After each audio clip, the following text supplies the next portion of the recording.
rooms, which consists of this room and another room 2 doors down. The middle room will be our luncheon area. That's a big room there. So as you review your programming today, the sessions that you're interested in, please proceed to those sessions as they begin. And also, your name tags, the name tags, the color tags today will identify you if you're going to be joining us for lunch today.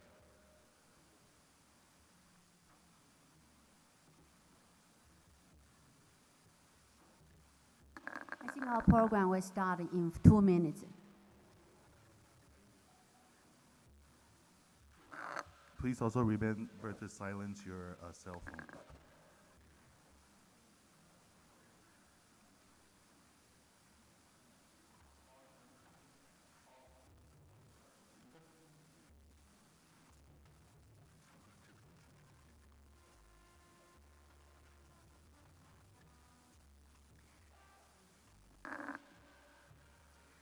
Good morning, all the distinguished guests. I'm Jennifer Lee, Vice President of Taiwanese American Chamber of Commerce of Los Angeles, also Vice Chair for this conference. We would like to welcome all of you to 2016 Taiwan-U.S. Investment Conference. This is the first such kind of conference that our chamber has organized. I trust that all of you will enjoy today's programs, and thank you so much for coming for this conference. Hello, good morning, and a big welcome to all of you.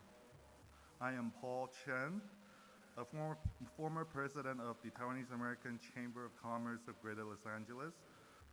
I would also like to take this opportunity to thank all of our generous sponsors today. We have a really full schedule today. Before we move on, I would also like you to silence your cell phone at this moment. And we're going to begin by welcoming the highest ranking Taiwanese government official in Southern California to the stage, our Director General, Steve Xia of the Taipei Economic and Cultural Office in Los Angeles, to give us his opening remark. Mr. Xia.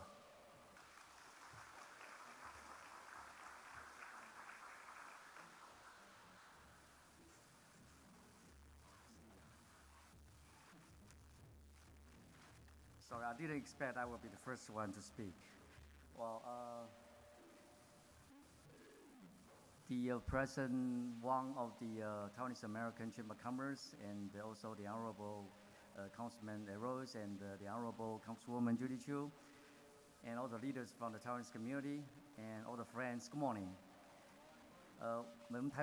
Sorry, because I thought that today there will be a interpreter today, so I just prepared my Chinese speech, and also I found that most of the participants today are all from Taiwan, so I prefer to speak in Chinese. So I hope that the Congressman Royce and the Congressman can I will explain later about what the points of my speech. 非常谢谢我们台美商会的我们的汪俊宇汪会长，还有我们今天我们的这个国会议员 Rose， 还有我们的国会议员Judy Chu， 还有我们的这个北美商会的我们的田怡红田荣誉总会长，还有我们的林国燕林荣誉会长，还有我们所有的好朋友，大家早安，大家好。非常高兴这个一大早能够跟大家能够应邀来参加我们台美商会跟经商部办的我们的这个投资研讨会投资论坛。这是我到洛杉矶来将近2年第一次这么一大早参加这个社团活动，一大早8点钟，这个平常比我上班时间还有参加其他社团活动时间还要早，所以看得出来我们这个台湾商会这个是早起的鸟儿，这个非常的努力，非常积极那我真的非常谢谢我们今天所有的志工，还有我们所有的这个赞助厂商因为你们的这个投入跟这个参与所以能够让今天这个会议能够成功。So I would also thank all the volunteers and also the sponsors for your general contribution, so that make this event possible. 那这么多年来其实我们的海外的台商尤其是在我们美国，一直是我们跟美国之间双边贸易的一个最主要的一个动力。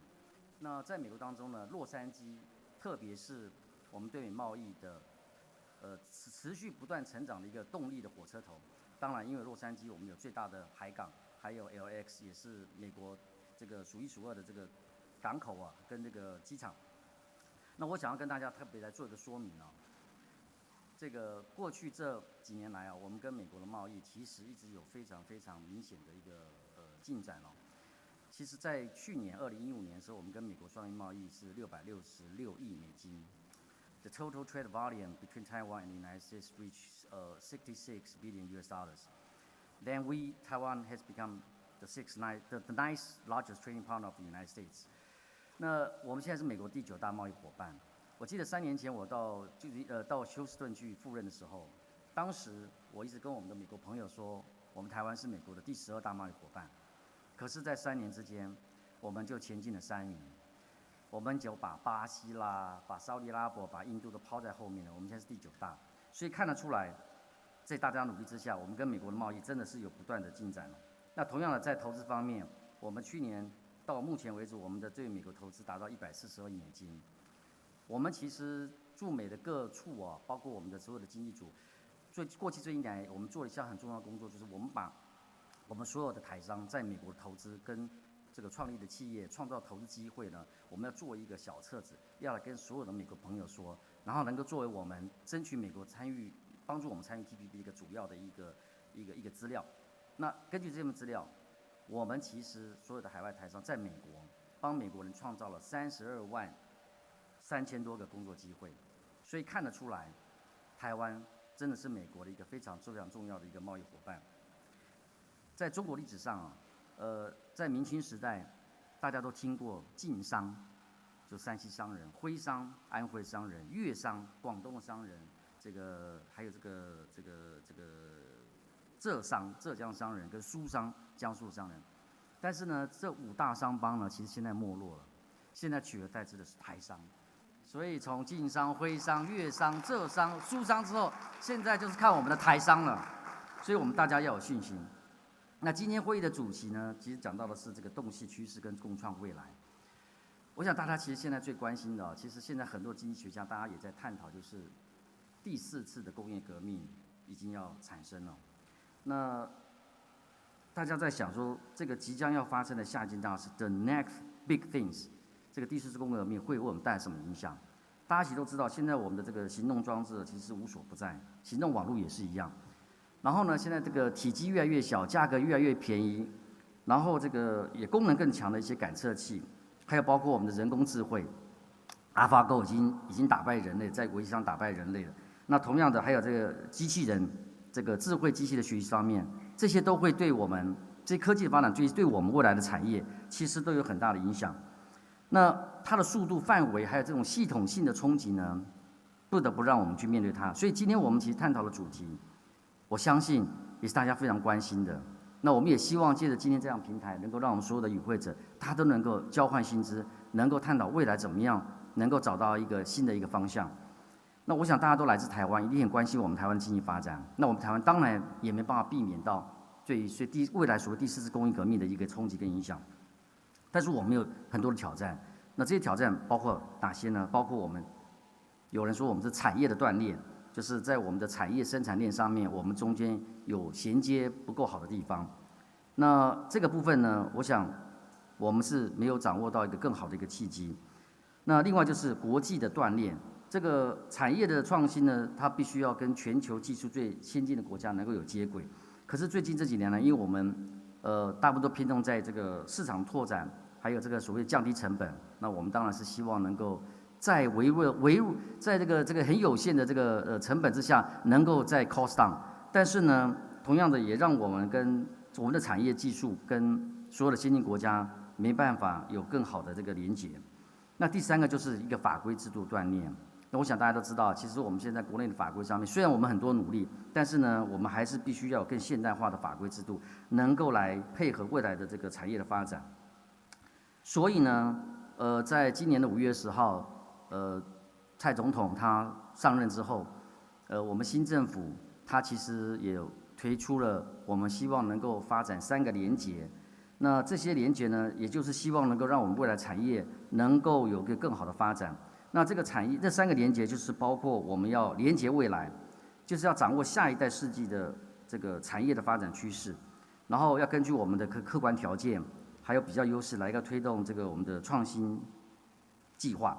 那这个创新计划就是5大创新产业，它其实包括了这个卫生医疗啦，还有包括我们的这个绿能产业，还有包括智慧机器等等的。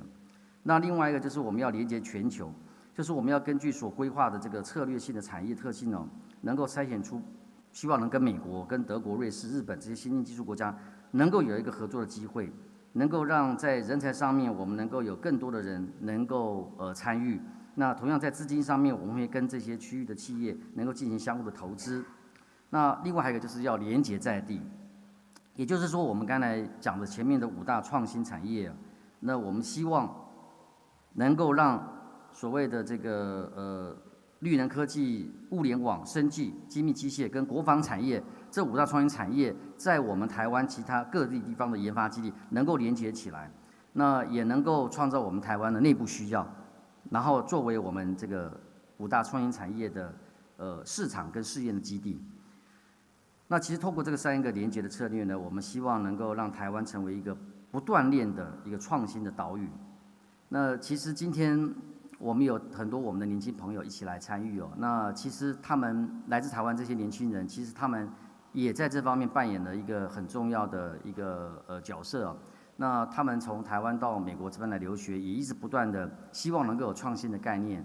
那在这些团队当中呢，其实我很高兴，因为几个礼拜前他们也曾经到我办公室来啊。那我想要特别来跟他们介绍一下，因为他们就是现在正在发展一个所谓这个穿戴式一个科技的，我们叫做现场创意设计的一个团队哦。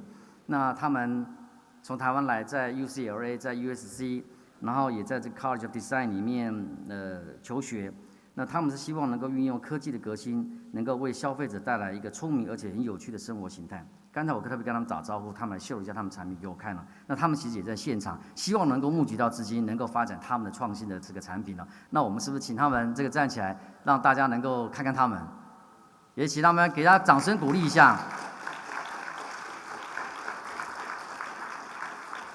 他们其实面对了一些的困难，但是呢，他们很有创意，很有冲劲。那我们也希望他们今天参与这个会议，能够跟我们所有在座的我们的前辈，能有很多的交流的机会啊。那其实我一直相信，我们的台商其实在过去这30、40年，能够带领台湾发展一个创造一个经济的奇迹。其实未来的30年、40年，我相信我们一定能够再创造另外一个我们经济发展的高峰。那我也非常谢谢我们台美商会哦，还有这个经商部跟我们所有的这个赞助厂商，大家一块能够建构这么好的一个平台。那今天的第一次这个会议，我知道有多达500个人报名参加，这是一个好的开始。我们也期待今天会议能够顺利成功，我们也期待明年大家能够再相会。谢谢大家，谢谢。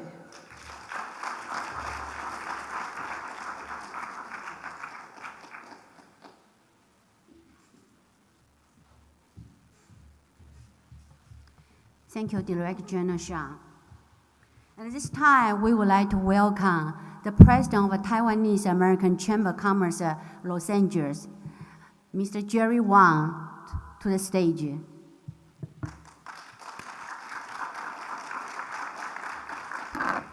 We're going to ask our President Jerry Wang to keep his speech short, as we have many programs that will begin shortly.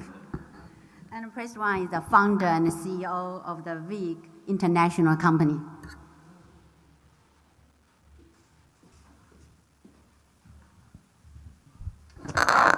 Good morning, ladies and gentlemen, distinguished guests, all my friends. I was prepared about 30 minutes speech for this morning. I don't know why they cut my speech to maybe 1.5 minutes, but I do appreciate that. It's a wonderful day, and it looks like everyone is wake up pretty early. I really appreciate that, and especially today is a Memorial Weekend. I'm just trying to do a test to see how many people can wake up early and still working in the Memorial Weekend. But I think this is going to be a very wonderful conference because I think it serves the purpose of several functions. And we just trying to provide a platform for the following purpose. Because the world is keep changing. We are facing a lot of challenge. For example, like more government regulation, the minimum wage is keeping going up. We are facing the challenge from the untraditional business, like a virtual business, internet company. They keep challenging us. And in the meantime, our young generation, they have a dream. They want to achieve their dream, but they don't know how to do it. We want to go through this conference to share a lot of knowledge from us, from senior, from expert, and also we want to go through this conference to enhance our technology on something like e-commerce, big data, and also improve our efficiency through the Industry 4.0. Other than that, I think a young generation can learn and educate through our experience to know how to get startup, how to get funding, how to get venture capital, like the group is here today. And we are going to have a venture capital, and also like seed fund, financial institution. So this is a platform for our young generation also. In the meantime, because of strong relationship between Taiwan and the US, I think this is also a good network place for our both government and also private sector to communicate with each other in a network. I think it's very, very important. This conference is organized by our Chamber of Commerce, Taiwanese American Chamber of Commerce of Greater Los Angeles, and also by our junior chamber member. It's also co-organized by the Taiwanese American professional. We have about 42 volunteers with our spare time that we meeting every weekend, start from February 1st. Within 3 months, I think the response is so amazing. And I'm so happy and pleased that we got a lot of support from our senior by financial support us. Our director, our member, our former president, especially our global president of Taiwanese Chamber of Commerce, Jackson Yan, he sponsored our luncheon today. That really released our financial pressure a lot. And also Alan Tian, our former president for the North American Taiwanese Chamber of Commerce, and also Taipei Economic Culture, Taiko that really helping us from the day one. You know, we have lunch together, and since then we got all the support. I really appreciate that too. I also take this opportunity to thank our Vice President Jennifer Lee for her help, for her organize this event, and also Paul to make this happen, and our secretary Sandy Liu that she initiated this program with me together. There are so many thanks to our speaker.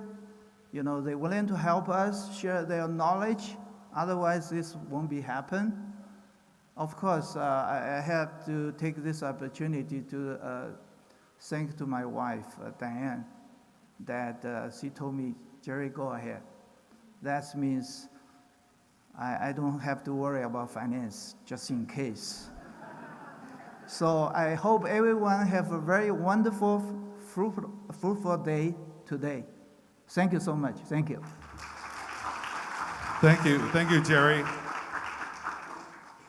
Your 30-second of speech seems just a bit longer than I thought. Okay. One of our co-hosts for today is our Taiwanese American Junior Chamber of Commerce. They've spent countless hours to prepare and help organize this conference. I'd like to now welcome the current president of the Junior Chamber, Mr. Ken Shen, to the stage to say a few words.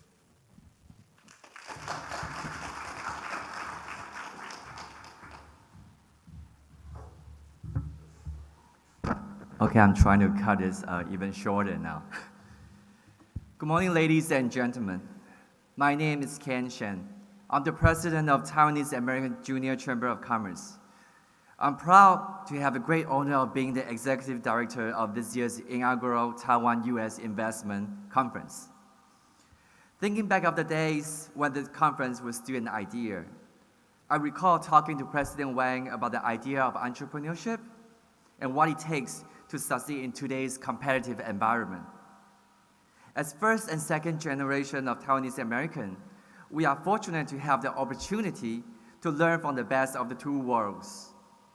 Not only are we fluent in Mandarin and English, we also learn to adapt the best of both American and Taiwanese culture. As aspiring entrepreneurs, we are full of ideas, but in order to accomplish those ideas, we need to support and guidance. And that's why we are here today. We want to establish a platform to not only provide resources and opportunities to help develop successful entrepreneurs, but also bring together our Taiwanese American community and our Los Angeles business community. By uniting resources from East and West, Taiwan and US, we are making history. And so on behalf of the younger generation of Taiwanese and Taiwanese Americans, I would like to thank President Wang and distinguished elders of the Senior Chamber Board, past and present, for their unrelenting and passionate support. I would also like to recognize our joint team of board members from the Junior Chamber and Taiwanese American professionals for their dedication and commitment to making today's conference a reality. Everything you see here is the accumulation of hours upon hours of hard work, and I cannot be more proud of what we have able to accomplish. And so with that, I ask you to open your eyes and open your ears, and take in everything we have offered to you today, and awaken the entrepreneurial spirit in you. Thank you. Thank you, Ken. Thank you, Ken. Taiwanese American Chamber of Commerce has 39 chapters around North America, together named Taiwanese Chamber of Commerce of North America. Now let's welcome the last year's president, Alan Tian, to the stage to give us another remark. Mr. Tian is also the founder and president of a Loyal Business Bank and our diamond sponsor. Mr. Tian.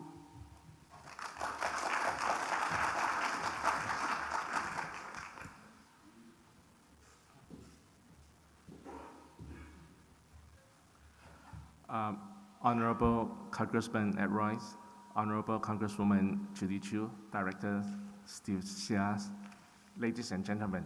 Well, in fact, I have an excuse to even cut my speech a lot shorter because what I prepared has been mentioned by all the previous speakers, so it will be all of the above. Well, anyway, I believe we all know that this is an integrated platform that talks about transformation of technologies. It talks about sources of getting capital, and also let the investment banker has a chance to identify, do we have the next Google or do we have the next Facebook? We also talk about the passing down of the experience with the experience and business philosophy of all the experienced entrepreneur.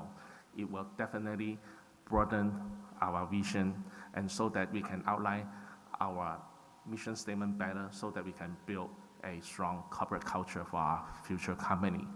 Well, we talk about relationship between Taiwan and United States. That is very important.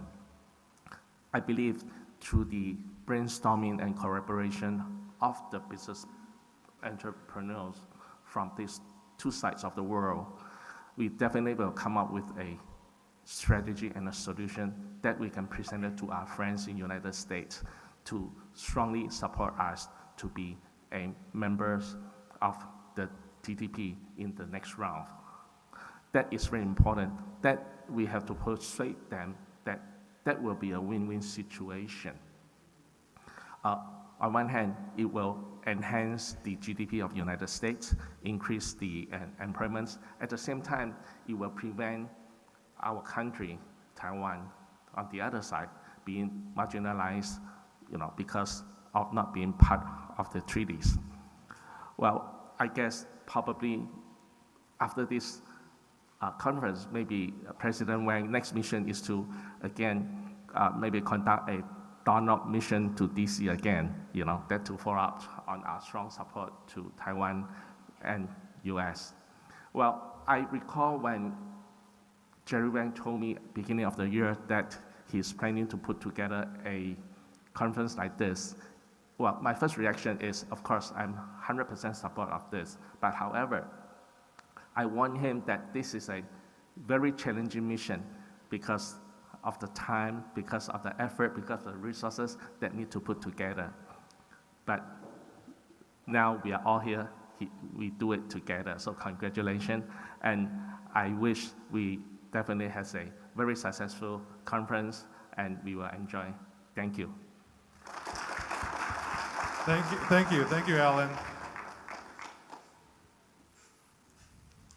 Now I would also like to welcome the Director of Science and Technology Division of the Taipei Economic and Cultural Office, Mr. Richard Chang, to the stage. His office has helped us reach out to many important speakers for this conference.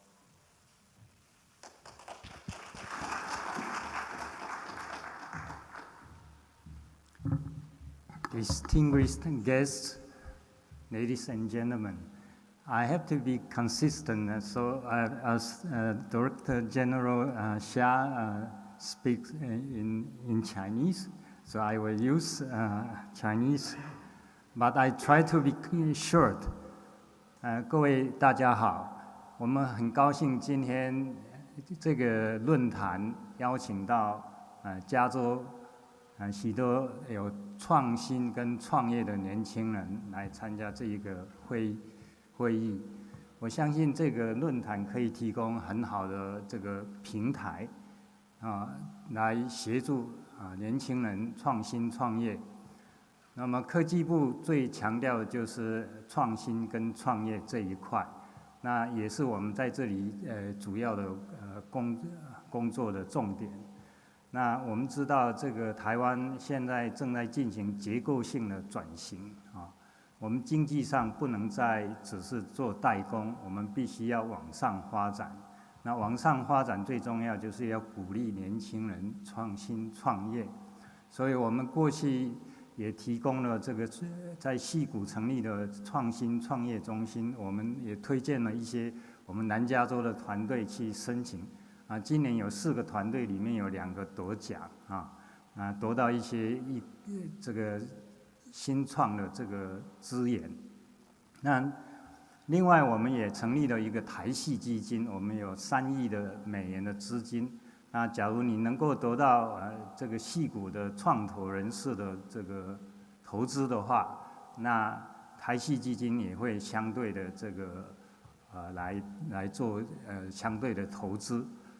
所以我们这个投资并不是只有针对矽谷的团队，也包括这个我们南加州的团队、全美的团队。我们知道加州是全美创新的中心我们台湾跟加州的连结是非常重要的。那也是我们新政府未来推动5大创新产业最要加强的地方。希望今天的这个论坛对年轻人的创业有很大的贡献，也祝福大会成功，谢谢。Thank you, Richard.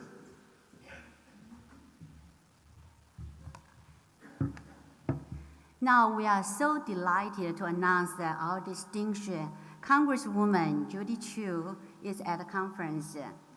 And Judy is here before the other congressmen, so I have to ask Congressman Judy to be here first. Okay, Congresswoman Chu represents the California 27th Congressional District. Please give a big round of applause to welcome her to the stage to give us her remarks.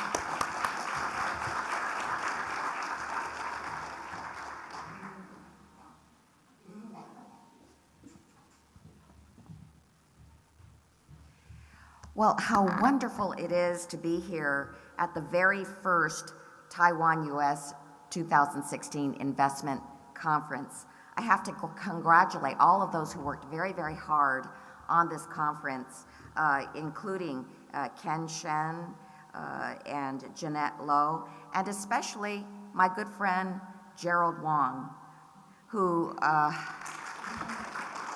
is just incredible. Gerald Wong, I've known him for 25 years, and it's because he started his business, his motel in Monterey Park, and I remember when he became the president of the Taiwan American Chamber, his first idea was this conference. So I thought, what a great way to start off your year as president to organize this, and now you see these incredible results with these fantastic speakers. So I congratulate you, Gerald Wong, for carrying through with this idea, and everybody will benefit as a result. I have to say this is such a great idea because the relationship between Taiwan and the U.S. is such an important one.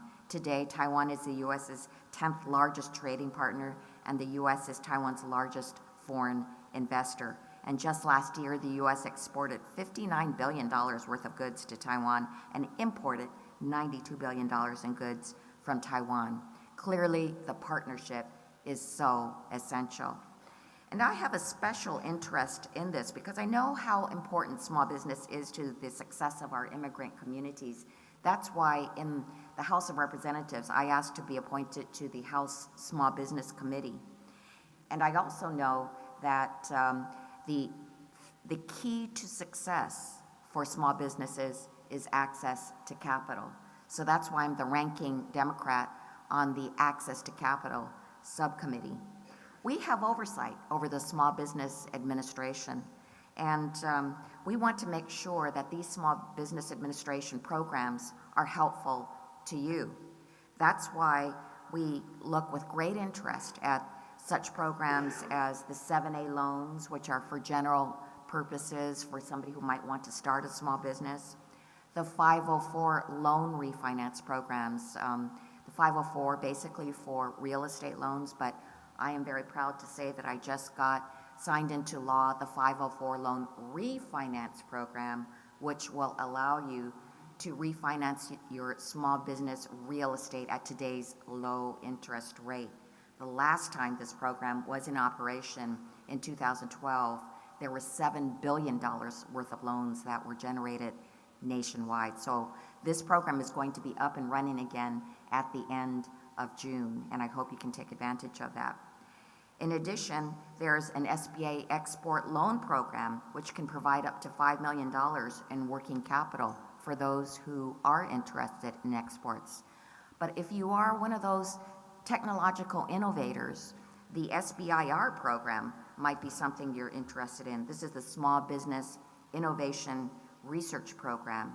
It's a three-part program that starts with exploration, then development, then commercialization, and takes you through that whole process depending on how you do in each phase.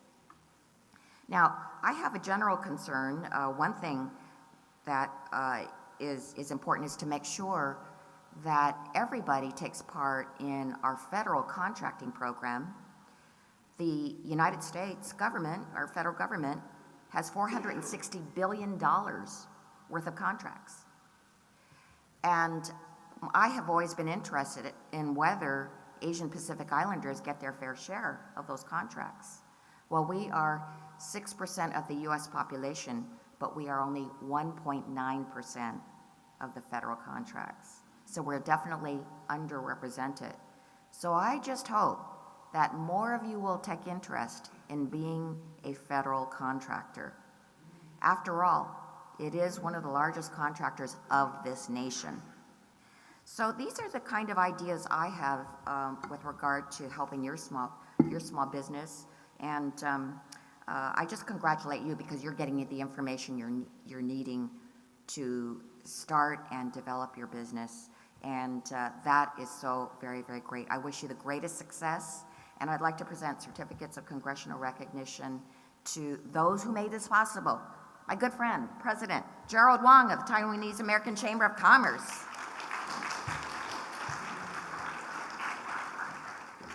And the president of the Taiwanese American Junior Chamber of Commerce, Ken Shen.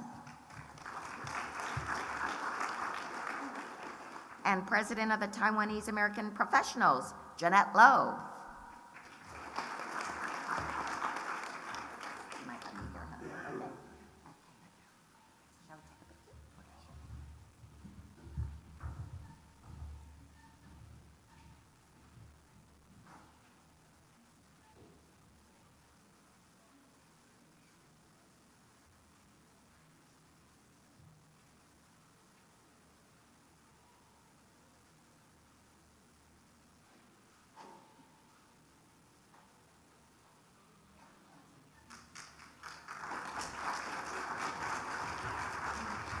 Thank you, Honorable Congresswoman Chu.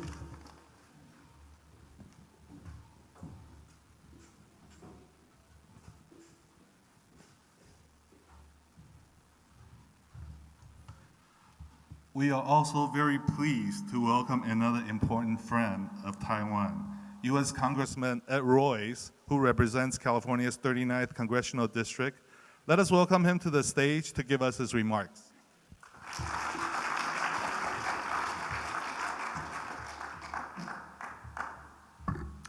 Daja Hao. Good to see you. Director General Shaw, good to see you, sir, and Congresswoman Judy Chu. And friends, let me share with you that I am delighted to be invited here today. For 20 years now, I've been traveling to Taiwan. I was an early member of the Taiwan Caucus. And as a former business owner myself, I know how impressed I was with the entrepreneurial enthusiasm that I saw in Taiwan. But what is particularly interesting is the focus there, the human talent, that because of the degrees in the hard sciences, because of the ingenuity that has gone into that economic vitality. And I can tell you that in going to Taiwan over these years and watching those changes, but also watching the changes that the Taiwanese American community have made here, this is impressive. And I think it's time for an investment conference that focuses on the next big thing. And I think that the fact that you've got Tesla here, Vizio here, you've got Simply Human here, the future's here, and that's why TAP is here. I like the focus of this conference. And I also like the exchanges that we've been having with Taiwan. One of the commitments that I've made as chairman of the Foreign Affairs Committee is to make our focus on Asia. For us out in California, that's not the Far East. That's the Near West for us. Engagement with Asia is important for our future. And Judy Chu and I worked together on this visa waiver program, for example, with Taiwan. We've seen a 30% increase in travel from business people and from families from Taiwan here to the United States. What does that mean for us in this region? Well, it's meant economic expansion. It's meant business people could come here easily to seal the deal in order to expand economic opportunity in Taiwan and here in the United States. I'll share with you that as chairman of the committee, I've led 3 delegations so far, large bipartisan delegations to Taiwan, to focus on some of these issues, economic issues, but also political issues, and certainly also security issues. And I've always made sure those delegations are bipartisan. And we meet with both political parties in Taiwan because our goal is to strengthen this relationship. And so I've had the opportunity over the years to meet with now President Tsai a number of times. And tomorrow I'm leading another delegation to Taiwan. And it is an important time, I believe, for us to be engaged. And I'll share with you some of the reasons why. But first, we had an opportunity on our committee to send a powerful message. One of the bills that I recently passed out of committee was focused on the Taiwan Relations Act. Well, that I had passed previously and was signed into law. That Taiwan Relations Act measure carried with it the transfer of some of our guided missile frigates to Taiwan. But recently, we passed legislation on Ronald Reagan's 6 assurances. On top of this, in order for the United States to reassert a role that's unique to our United States Congress in foreign policy, our Taiwan Relations Act is considered, if you pick up a textbook about the engagement of our committee, the Foreign Affairs Committee, is the second oldest committee in the Congress. If you look at the issue of our engagement, the Taiwan Relations Act is cited as an example of the role that Congress plays. But beyond what we do, we just passed legislation out to include Taiwan in Interpol. We certainly previously had my bill on ICAO signed, ICAO in terms of Taiwan's admission.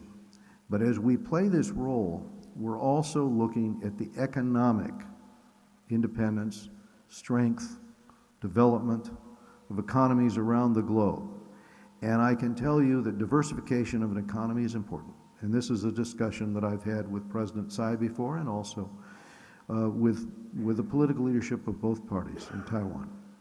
There's a growing realization that if TPP is going to pass, then Taiwan needs to have a seat at the table early in order to protect Taiwan's interest in this. Because if we're going to have what's expected to generate $74 billion in additional economic growth, why not have the economy that has one of the highest ratings for ease of doing business on this planet? And that's Taiwan. Because of the rule of law, because of the ability in Taiwan to have entrepreneurship, it has a head start, but only if the door is open for Taiwan to export. And why not diversify those exports not only into the Pacific Rim, but also, if we get a deal with Europe on the transatlantic agreement, and we can then fold Taiwan into that agreement, that will further diversify the exports out of Taiwan, strengthen the economy in Taiwan, provide more opportunity for people. So, as we go on this trip to continue these discussions, I will just share with you, these are long discussions I've had with our U.S. trade representative. And I have shared with our USTR that this is a priority. It's a priority for those of us that are focused on the long term here, on the next generation, and the opportunity that we can create. I do not want to see Taiwan left behind if a deal is done and they are left out. I want an agreement that Taiwan will have that seat at the table to negotiate and protect its interests going forward so that it can continue to diversify and expand its exports. And I also will just leave with this thought.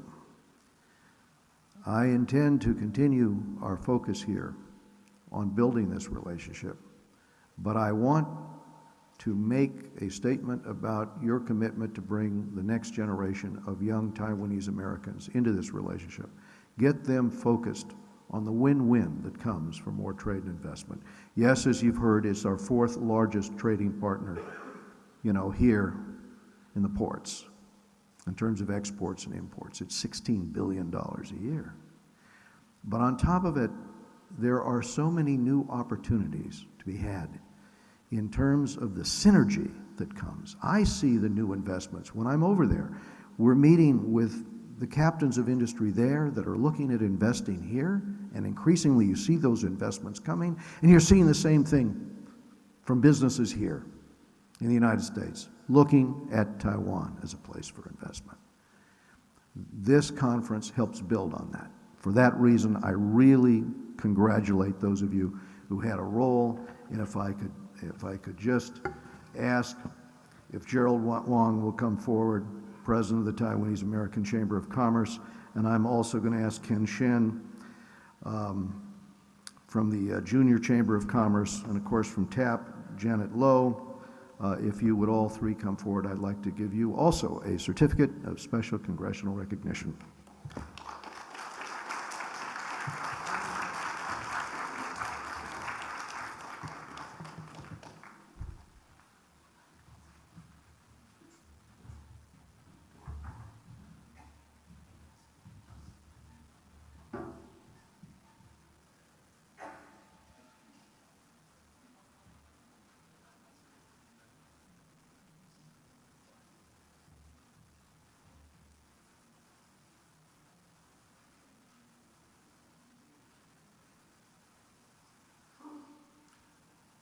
Thank you, Congressman Royce.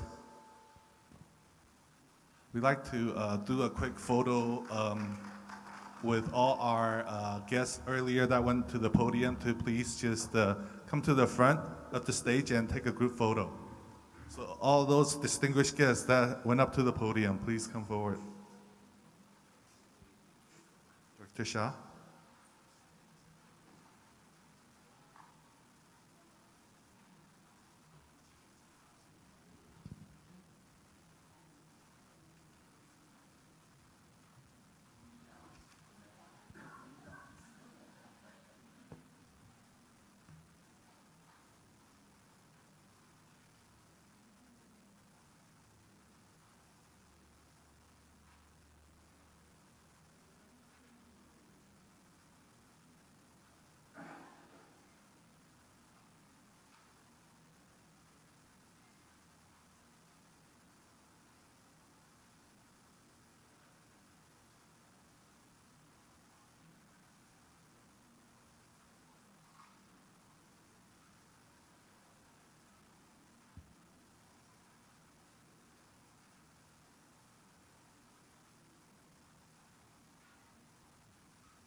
Okay, thanks again. We must now immediately proceed to our topic for today.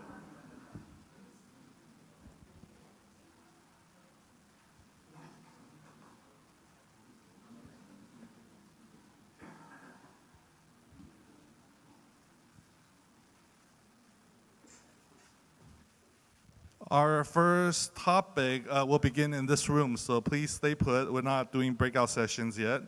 We're going to start our first topic on Taiwan and the Trans-Pacific Partnership, TPP, also known as TPP. Please welcome the Deputy Director General and the Chief of the Economic Division of the Taipei Economic and Cultural Office, Mr. Jaime Chen, to the stage. Mr. Chen has more than 30 years experience serving in different countries under the Ministry of Economic Affairs of Taiwan. Welcome, Mr. Chen.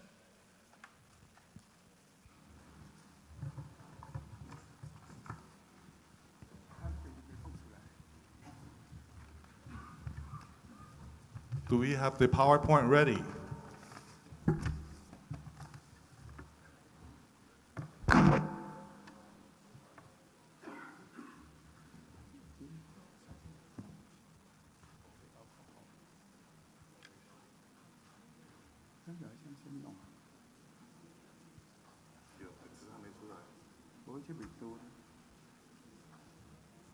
Can we get the presentation material on screen, please?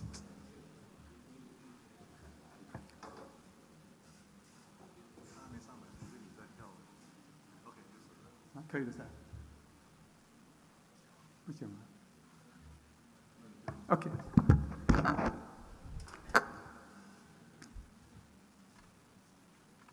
Good morning, everybody. President Jerry Wang,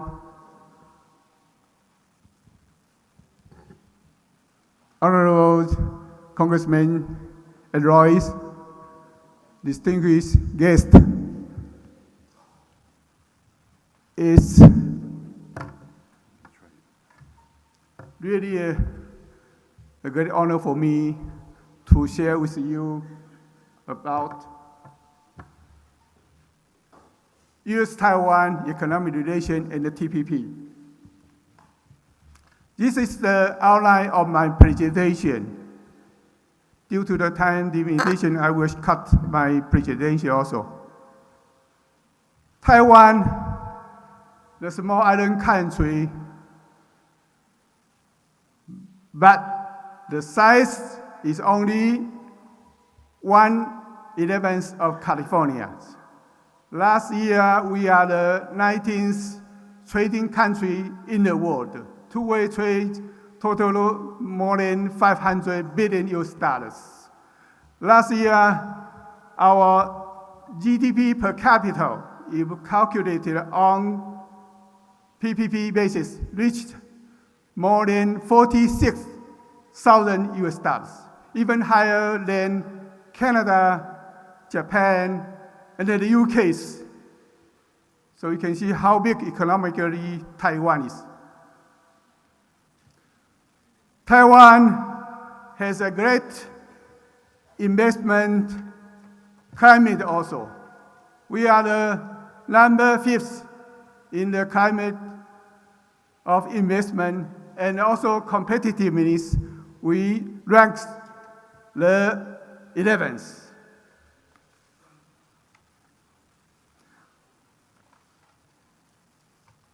Its strategic location and a strong business relations with mainland China and the Southeast Asian countries, making Taiwan an important hub of Asia.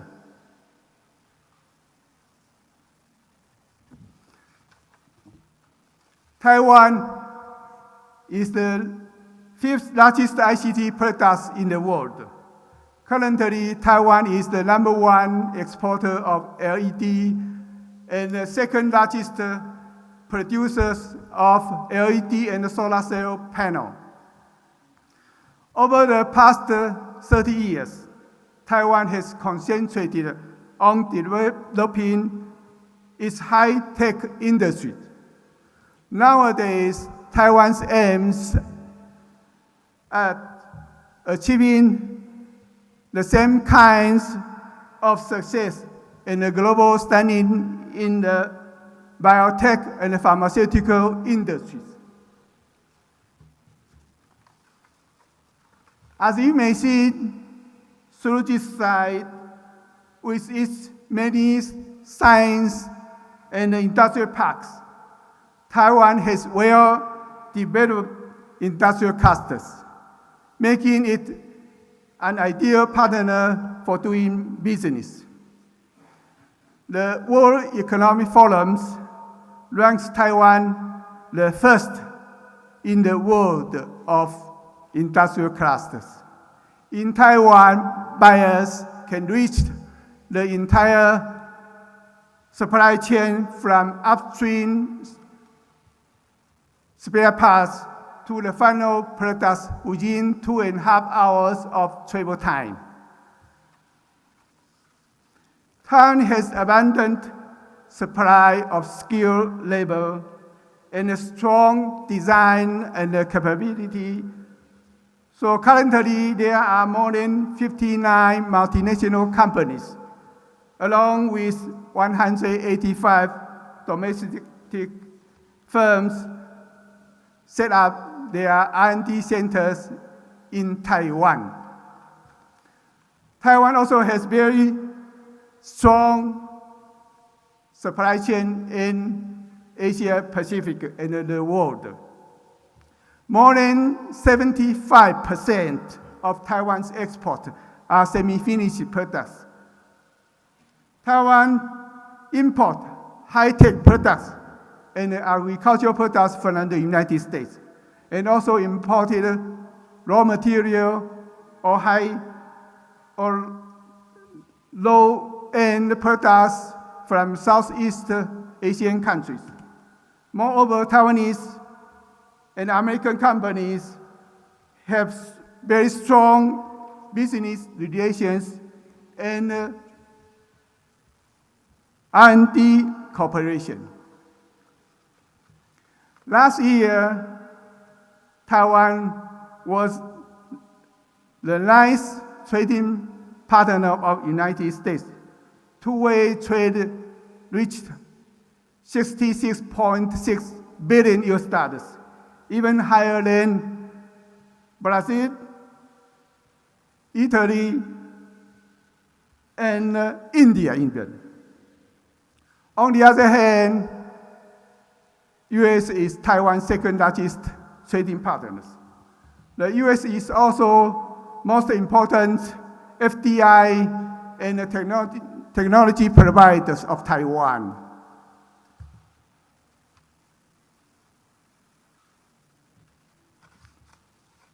In addition to Taiwan's superior geographical location, well-established infrastructure and mature industry development, and abundant high-quality human resources, Taiwanese government also provide incentives to make Taiwan more investor-friendly. Besides, local government also provides several incentives for new startup companies and for R&D, also for incubation and angel products.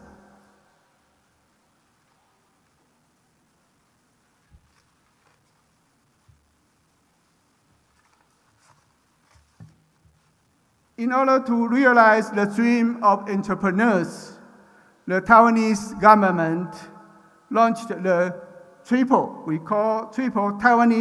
Taiwan Rapid Innovation Prototyping League for Entrepreneurs last year in March. TRIPLE helps rapidly turn creative ideas into actual products. This will both add value to new ventures in the Taiwan overall manufacturer sectors. Besides TRIPLE, the Taiwanese government set up Taiwan Innovation and Entrepreneurship Centers, TIEC, in Silicon Valley last year also. These two units will cooperate in attracting potential venture capitals to Taiwan. We're also tapping into Taiwan's strengths in software and hardware, as well as advanced production capabilities, and Taiwan systems integrations and ODM will also be introduced. Join TPP. Thanks, Congress. Eloy is always supporting us. Taiwan is the 21st largest leading investor and is the 22nd largest economy in the world. And if compared with the APEC 12 member countries, Taiwan is the 6th largest economy. There are more than 35 Taiwanese products ranked among the top 3 global market share. Taiwan is a leading supplier of intermediate goods. These products are all inextricably linked with the regional manufacturers. Benefit of Taiwan joining TPP. US companies partner with Taiwanese companies, enable them to deliver products on schedule and efficiently. And also US high-tech corporation contract with Taiwanese companies to develop products more quickly and at a low cost. Some examples. Foxconn and Pegatron Corporation are major manufacturing partners of Apple's iPhone. Google set up in Taiwan the Asia Pacific region's largest data centers. And Microsoft has set up the Technology Center and the RFID Technology and the Window Media Center in Taiwan.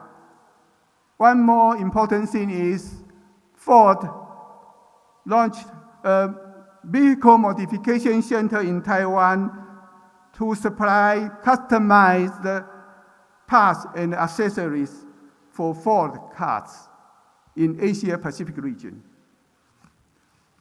Once Taiwan joined the TPP, the US GDP will increase 0.1%. And the social welfare will increase by 15 billion US dollars. And the US export of goods and services are expected to go up by 54 billion. Also, various US sectors will realize benefits, including agriculture, pharmaceuticals, as well as tourism, banking services, financial and healthcare related areas. Besides, TPP will strengthen the US-Taiwan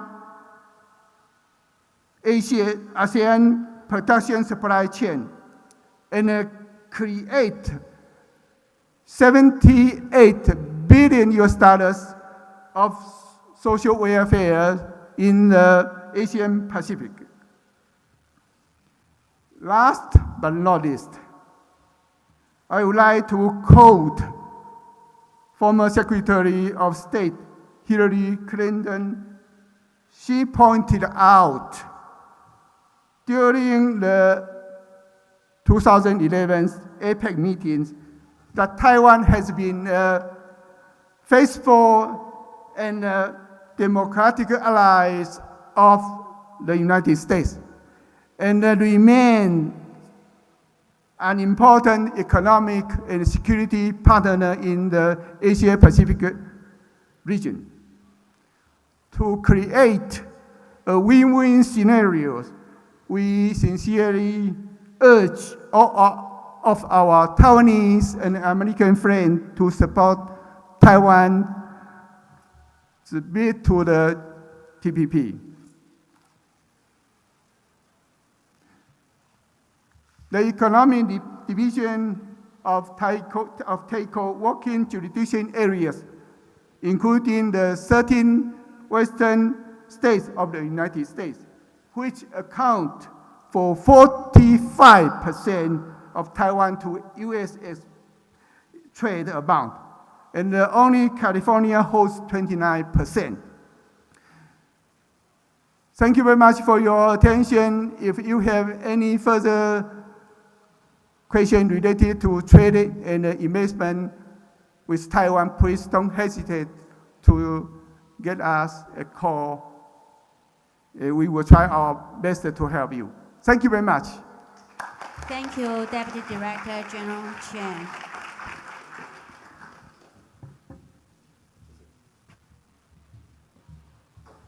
Right now, let's welcome our next speaker for the same topic of Taiwan and the TPP. Mr. Jeffrey Mackin is an associate in the Complex Litigation Group. His work focuses on complicated commercial transactions, including the international investment and the contract disputes. Let's welcome Mr. Mackin to the stage.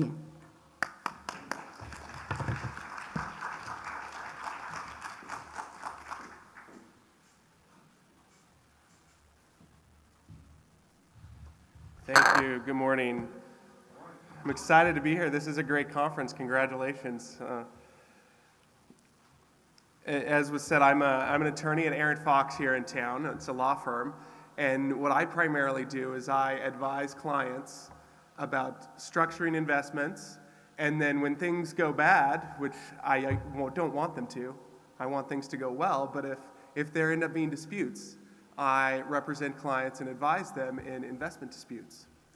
And what I want to address a little bit today is the TPP, what it is, what it means, and talk a little bit about structuring investments and getting investments flowing, because we've heard today that getting capital flowing, getting investments flowing that's key. You need capital. So we've heard a lot about the TPP. It's been in the news a lot lately. And the reason why is it is a big deal.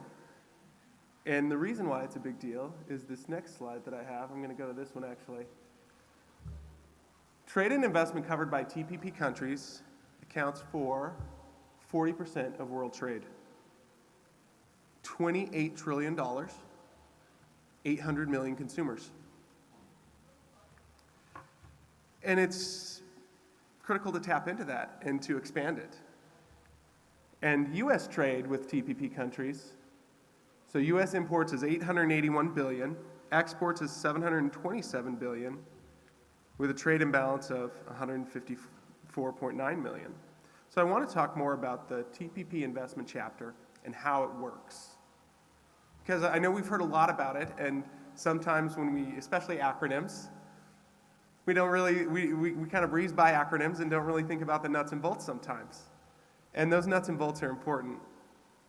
And I'm going to use an example. Basically, the TPP is an investment treaty. And so the question is, what is an investment treaty? And it is an agreement establishing terms and conditions for private investment by nationals and companies of one state in another state. And if you see up here on the screen, I have Panama and Taiwan as examples. And the reason I have that up as an example is because there's a bilateral investment treaty between Panama and Taiwan. And what that means is they entered into a treaty back in the early 90s, back in the early days, which is good because those early bilateral investment treaties offer the most protections. And so if an investor from Taiwan invests in Panama or vice versa, those investments get protections. So what these treaties do is they reduce risk and work to eliminate risk.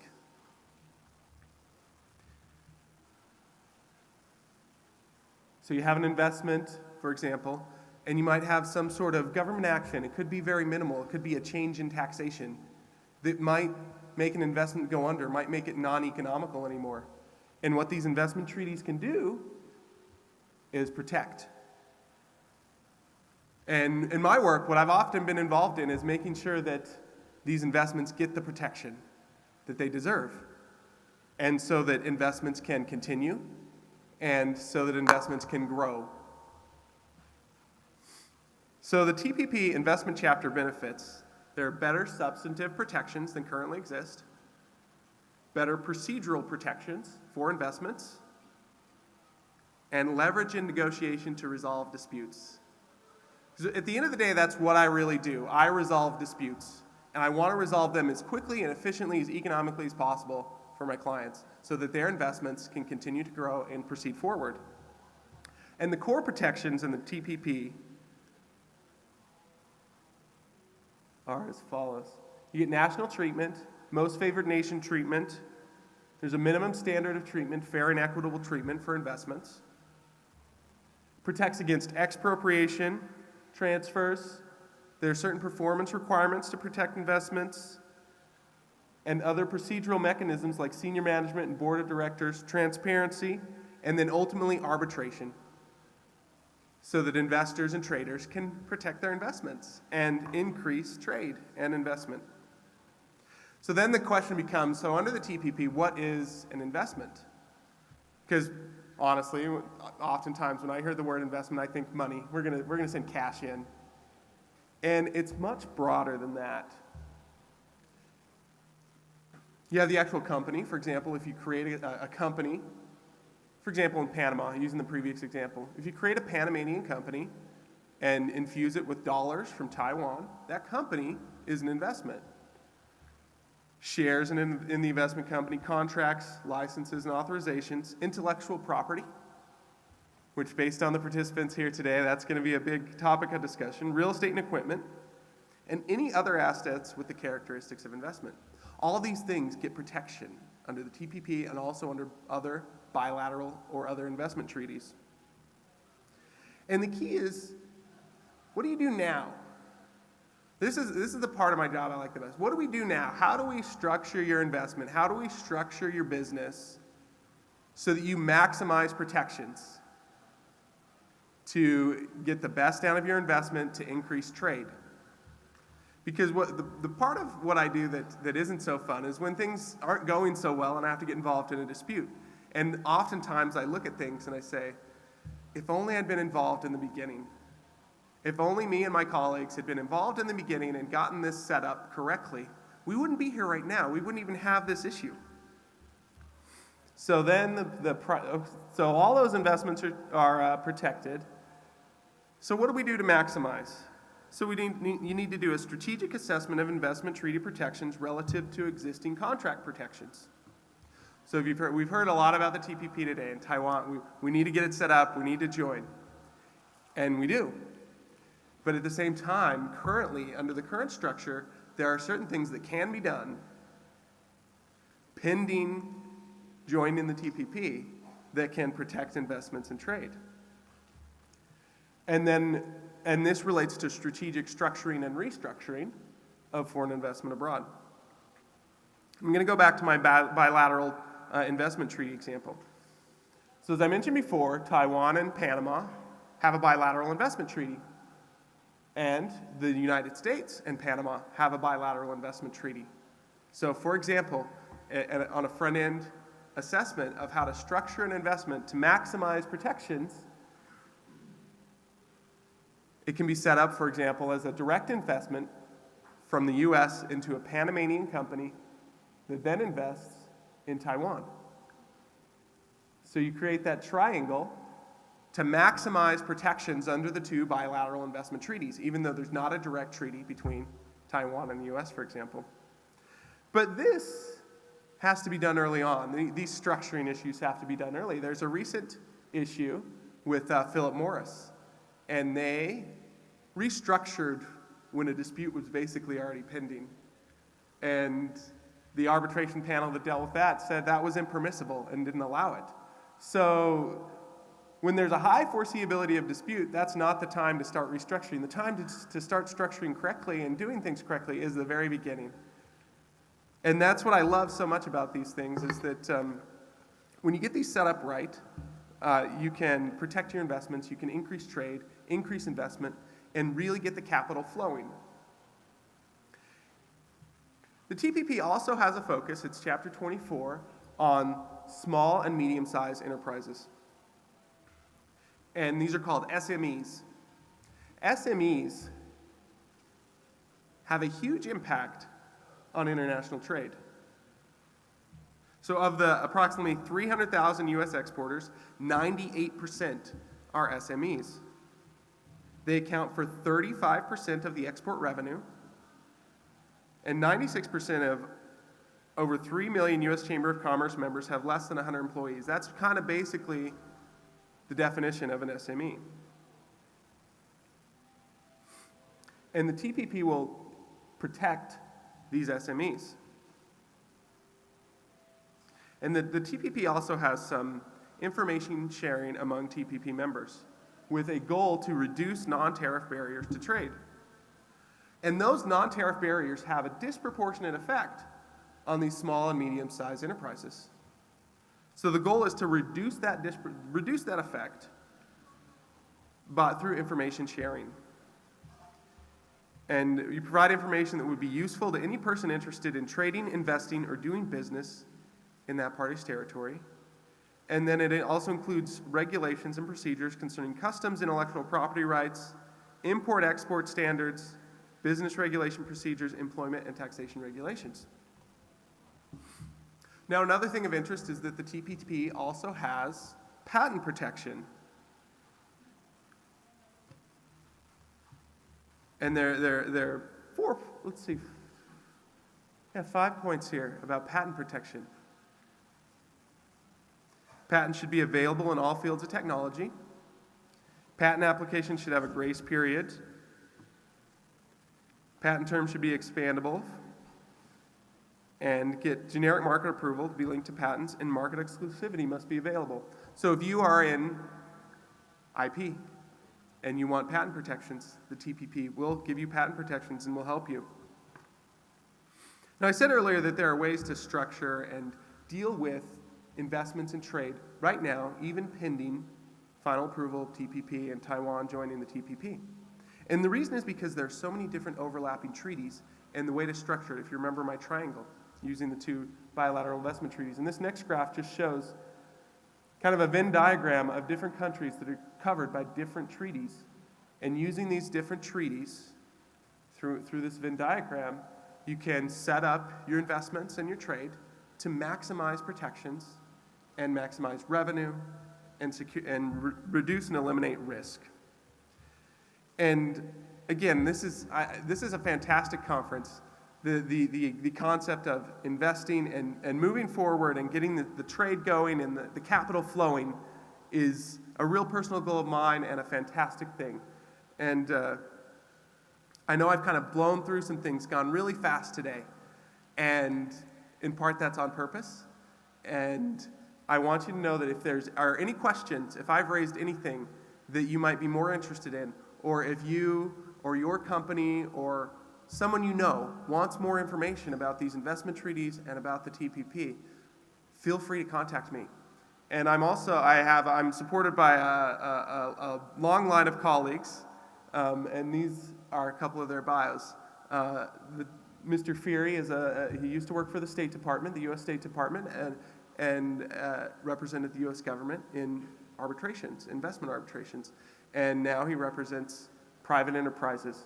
Mr. Kaplan does the same, and he also used to negotiate treaties like the TPP, including a chapter of a free trade agreement with certain TPP countries.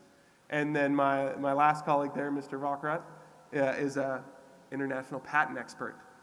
So I want to throw that out there, that if there's anything that I've mentioned today that you want more information about, feel free to contact me. And I really do believe that as these bilateral investment treaties are used to maximize investment, it's nothing but good for companies and private investors, and it increases the flow of capital. And thank you very much. Thank you, Mr. Macon.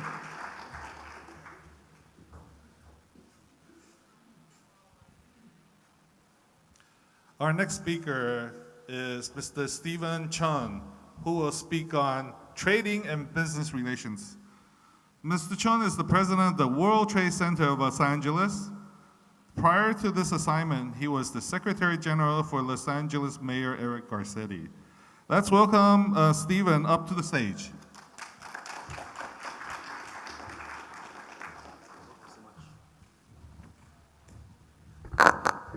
Good morning, everybody. Again, my name is Stephen Chung. I'm the president of the World Trade Center Los Angeles. I've done many of these events before, so I'm going to catch us up on time. I'm going to make my speech short and relevant, and hopefully it'll keep everybody awake.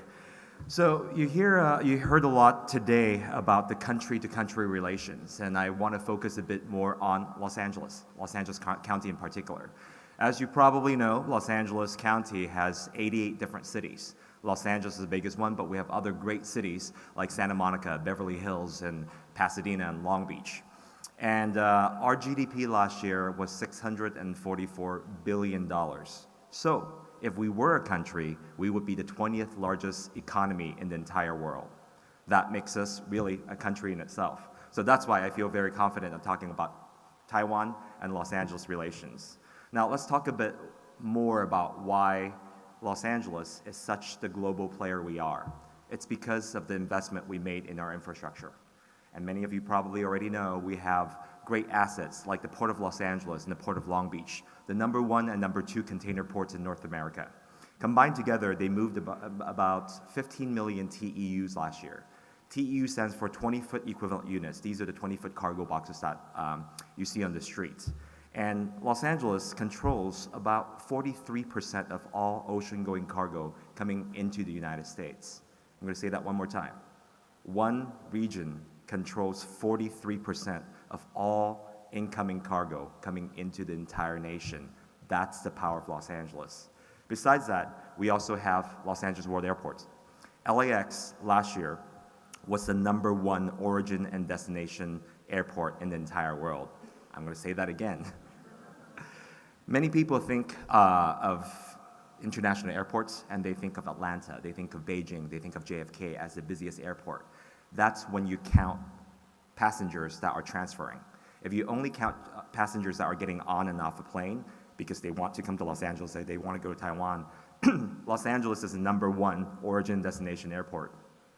Last year, we had about 74.5 million passengers coming through this airport, and we're able to do so because of our great connection with our international trading partner. We're really dependent on our international trading partners. The reason why our economy is so strong is because of international trade. So right now, again, at the Port of Los Angeles, Port of Long Beach, and LAX alone, these 3 great assets, Yangming, Evergreen, Eva Air, China Airlines, all these great connections directly to Taiwanese companies and their investments have made us who we are today. And so, as you heard before, up to $16 billion is actually going to be approaching nearly $17 billion in two-way trade this year. Taiwan is our #4 largest trading partner for Los Angeles. So our livelihood and our success is heavily dependent on this trade. I'm going to switch back a little bit on the global perspective. About 2-3 weeks ago, I was in Germany for Hannover Messe. Many of you have probably not heard of this, but this is the largest industrial trade show in the entire world. President Obama himself visited this trade show and opened it. This is the first time in history that a sitting president went to open the trade show. So you can imagine the attention that was paid to this focus. And when we got there, all the other states were there. Texas was there. Kentucky was there. Oh, by the way, Kentucky was sponsored by Jim Beam, so they were giving away free bourbon to attract folks. Now, we found out that Los Angeles was the only county there by ourselves. We weren't represented by the state. We represented all of California. But all the investors, especially from Europe, went directly to Ohio. They went to Pennsylvania. And a lot of people skipped over Los Angeles until President Obama and Chancellor Angela Merkel from Germany themselves came to visit Los Angeles booth. We got media attention, the news covered us, and because of that, a lot of German companies start coming to us. And they said, Stephen, I don't know why you guys are here. What business do you have in Los Angeles besides Hollywood? You guys have beaches, you guys have Hollywood, we love you guys, but what business do you have here in an industrial trade show? I told them, did you know Los Angeles is the #1 manufacturing center in the United States? They did not. We have over 366,000 manufacturing jobs right here in Los Angeles. We have more tech jobs than Silicon Valley, than Boston. Our diversity, our economy, and our industry is so strong that we don't focus on just one industry cluster. That's our strength, but that's also a weakness. And with all that said, this speech is just a call to action. We need you, all of you who are interested in international trade, to talk about the trade, the trading relationship, why it's so important for Taiwan and Los Angeles to continue this trading partnership, so that they know that there are great investments coming here besides just entertainment. There's tech, there's aerospace, there's bioscience, manufacturing of cosmetic goods. There's so many things in Los Angeles here that you're part of, but when you don't talk about it, people don't know about it. And we're going to go back to some of the topics that some of the other speakers talked about. Trans-Pacific Partnership. In Los Angeles, in the last, 2 months, when was the last time you saw an article about TPP? There hasn't been a lot of discussion. This will impact Los Angeles in a way that it doesn't impact anybody else. Again, our livelihood depends on international trade. 43% of the cargo comes through Los Angeles. It infects the entire nation. And yet, Los Angeles, we're not talking about this. If we don't talk about this, and TPP, whether it passes one way or another, and as a nonprofit, we're not going to take sides. But what I want you to know is that if there's one region that will be most affected by a trade agreement with 11 other countries, it's going to be Los Angeles, no other regions, because we have the number one container port, number two container port, and number one airport. Combined together, we're the number one customs district. $393 billion of trade last year. We need to talk about this, and we need to change that dialogue. So the other part about trade is, besides import-export, is also foreign direct investments. There's a report that was done by LA Economic Development Corporation, which is our parent organization, back in 2007. And we found that back then there's about 127 foreign investors coming from Taiwan located here. Their economic impact is huge. Over 10,000 direct and indirect jobs were created because of that.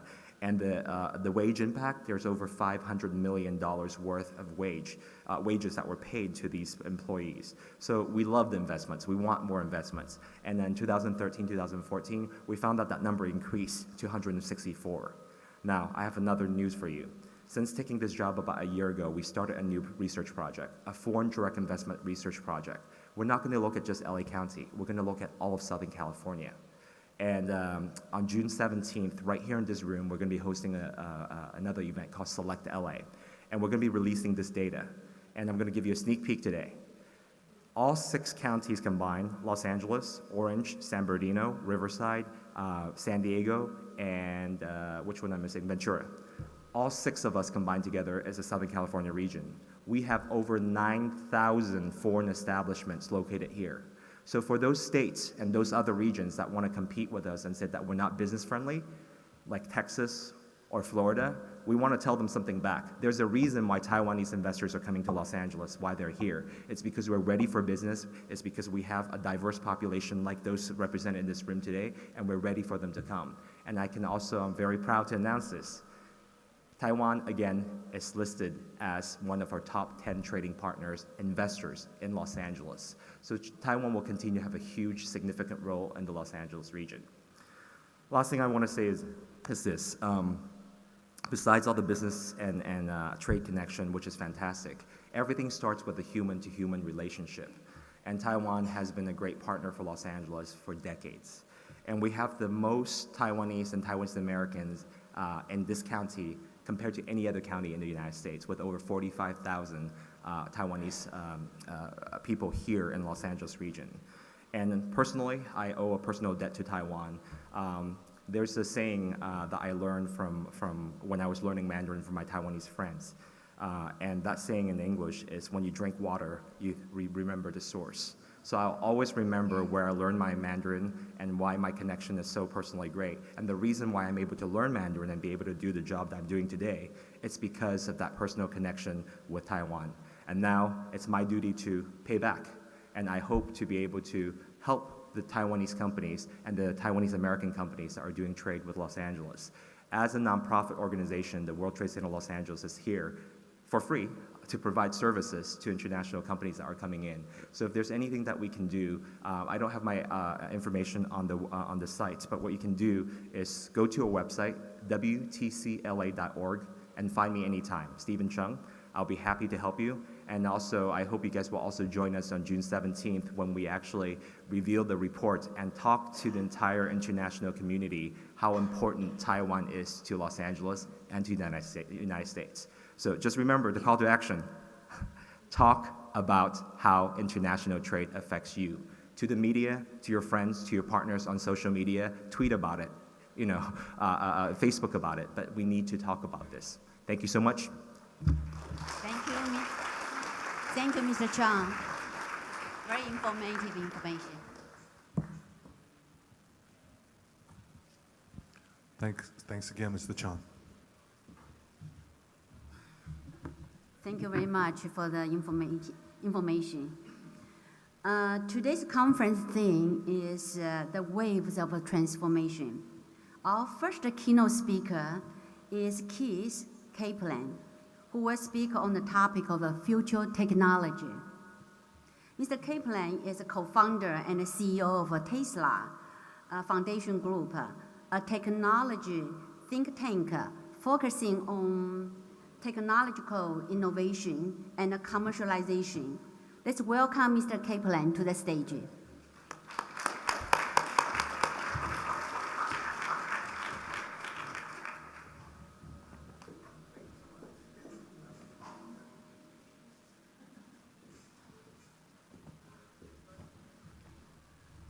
Thank you, everyone, distinguished guests. Thank you very much, delegations from the different nations, the participation of the Taiwanese people in the partnership with the United States of America. I'd first like to start out by kind of talking a little bit about what we do. We're really a think tank that's focused on the transition from Industry 3.0 to 4.0. And a lot of the things that we've talked about today and a lot of the things that Taiwan is focused on in the United States and actually the whole globe is that we're in we're really transitioning. So if you think about this, we had an IT age. It created this wonderful connection and this wonderful device that we all have in our pocket. But this device is actually the first mass-produced, mass-consumed, mass-accepted cyber-physical system in the entire world. So what the cyber-physical system is really a way for technology and for human beings to interact. But what we're doing because of this precipice is we're making a change. Now, this might look like a spaceport for people out of Star Wars or Star Trek or something like that. But really what it is it's a robotic station to be able to mine resources in space and not destroy our planet. So there's a lot of benefit that can happen with the people of the Earth working together in this next phase, well, basically the next phase of our industrial revolution, Industry 4.0, okay? So when we think about this, let's talk about where we're at. When we look at Industry 4.0, we really see the transition now of the industrial age. And we're on this hinge moment, and it's a fun term, right? This transition, where we're moving from the IT world, which was programmed logic that enabled us to create systems that were conveyor systems that were human-assisted. Now, if we go back a little bit, we'll look at that first spot that we had from the first part of the Industrial Revolution to the second. And that was very interesting because that was a large migration of labor. And that migration of labor was what we saw from, well, basically agricultural, right? Farm to our urban centers or factory, from farm to factory. So what happened in that, you hear a lot of people talk about this caused the first, disruption and whatnot. Really, it's about people, it's about work. So this next transition that we're in, which is happening today, we're all feeling that same transition of labor, of industry. And that transition is from factory to autonomous application. Now, what I mean by autonomous application, if you really dig down deep, well, do you do your banking with this? Do you talk to your mom with this? Do you check on your kids with this? You probably pay your car insurance with this. Where are all the people that used to do that job? Where's all the paper that used to do that job? This is a mass disruption of the systems that allow all of us to work. So let's think about all the pieces of Industry 4.0. And the reason why this is important in an investment conference. How many of these things do you do in Taiwan? How many of these things are partnerships with other nations, the United States? Probably all of them. So when we look at all the things that make up this revolution, we're really looking at all the things that are part of the transition for investment, for trade, and for all the things that we're discussing today. So let's look at the history of this. This is Voyager 1. It's left our solar system. But this is really a robot, and this robot's still bringing data back to us. Well, we've got a robot or drone on Mars, right? We've got some in the space station. We've got some in space. We've got drones collecting scientific data and doing other things all over the world. We have them in space, and they come back. We've got them filming. We're putting satellites in. You might have heard today SpaceX landed the rocket again safely after putting a Japanese satellite up. And then, how do we protect our globe? So part of the challenge is that we have systems in place today that basically exploit the resources of our Earth. But if we were able to use robots, because space is a harsh environment, to get the resources that we need. And some of you that are astrophysicists know that there's more water in the asteroid and meteorite belt that exists in our solar system that can be on Earth, and all of the other types of resources that we would need, and the different technology for renewable energy. Again, goes back to that wheel. What does that mean? That means that that's good for all of us, because we worry about our air. We worry about the world that our grandchildren are going to have. But we also need to think about commerce, and how does this affect us as the world, as we start to explore space for our resources, for the things that we need. This is today. This technology is today. This is not tomorrow. And as partners, global partners, it's important that we all think about the choices that we make for the world that we're going to leave to our children. So let's look at what's happening today. There are not people on that assembly line. There's not people on that assembly line. Well, there's a person that's running an application for assembly. So humans are very good at creating systems, right? Being able to find ways to exploit resources, work together to solve and protect and calculate very difficult tasks. But we always create things outside of ourselves. So the job that gentleman has is not being the welder. It's a different job. What happens when we have transitions of this mass is that we might eliminate a job, but we create 2 new jobs. And those 2 new jobs, the trainer might not necessarily be ready to know how to train those 2 new jobs. So we have to start working together to think about that. This is larger than nations. This is something that we face as a race. So as we think about this, we also have to think about just what is it that all of these machines can actually do? How creative is it? And what is it that we're doing? Interaction. Well, the jobs of the future are going to be about working on those systems. So we have to start thinking about technical education as not driving a forklift. It's going to be about the programming or the maintenance of those cyber-physical systems, and how the software and hardware maintenance of those systems is going to provide our future and our displaced workforce jobs. Because this is happening now, and it's happening globally. You're probably seeing it in your country. As you become wealthy as a manufacturer and you start to modernize, what do? You install these types of systems. You have different workers, but what happened to the workers that were there? And what's going to happen to the workers that you need? So these are not simple systems, because as we progress, we have 2 different types of algorithms that we've been working with.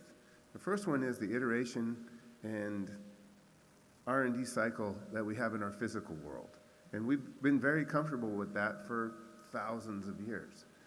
But the next one is the virtual iteration cycle. That's new. That's when a computer system is able to aggregate the intelligence of everyone in this world, everyone in this room, everyone that exists into the internet, or the Internet of Things, right? That this thing's attached to. Oh, I don't know something. I'm going to look it up.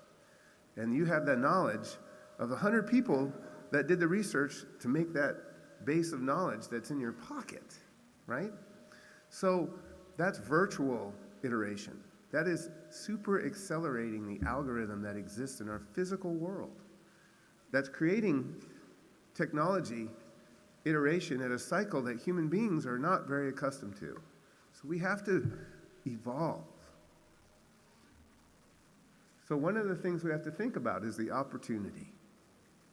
The opportunity is that we stand on the brink of technological revolution.